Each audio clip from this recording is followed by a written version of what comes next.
Now, News 4 Jax investigates. We're digging deeper into the driving background of a Jacksonville police officer who hit a pedestrian last week. Surveillance video shows the officer swerve right there to avoid another car and then hit a man, knocking him to the ground. Since we uncovered this video, the driver of the other car who was cited for the accident has blamed the officer for what happened. News 4 Jax investigator Scott Johnson has been covering this story since it began and joins us now live. Scott?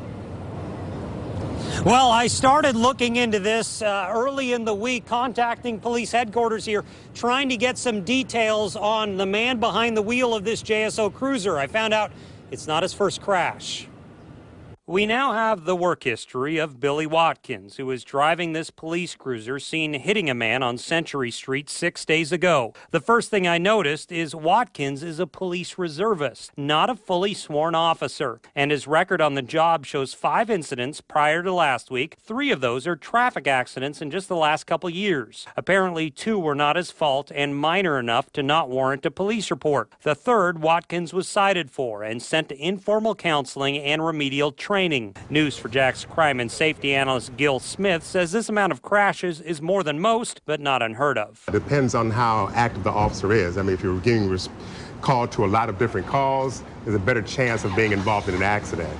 So it may seem like a lot, but not necessarily depend on how often he has been dispatched to priority 1 calls. The one case where Watkins was cited appears to have been a fender bender in a parking lot. We also reviewed the video from last week with Smith where Watkins attempted to pass the other car in the opposite lane at roughly the same time the driver was turning left. That one's really tough because he goes into the other lane of travel. You know, it's a 2-lane road. He goes into the other lane so he can make a turn.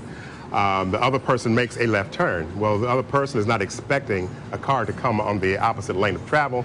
Police say he had his lights and sirens on Atlantic Boulevard, but when he turned onto Century Street here, he had to shut off the siren because the burglary call he was rushing to was just up the street. He did not want to give away that he was coming. It was a tactical maneuver. I also showed this video to attorney Rhonda Peoples-Waters, who has handled many traffic crash cases. She says a judge will strongly consider the lack of a siren and whether the driver of the other car should be cited or has a case against JSO. You definitely have both persons having to make some very extreme and rushed cautionary decisions as drivers. So I think that both of the parties would have arguments, obviously the officer because he's going to an extremely urgent circumstance, and then this driver who is going to argue, hey, I was using reasonable, diligent care as I was making this type of turn. We also heard from the sheriff's office. They gave me some clarification on what had happened. They say that the driver was cited for failure to yield to a vehicle passing on the left. And, quote, this would have been the infraction charged to him even if it had not been a police car passing on the left and he had turned into its path. The video appears to support that finding. And as I said, the officer was not a fully sworn officer. He was a reservist. And Gil Smith told me that reservists can operate police vehicles even in emergency situations if there is a duly sworn officer in the car with them. And that was the case. There was a second officer in the police car at the time. We're live at police headquarters. Scott Johnson, Channel 4, the local station.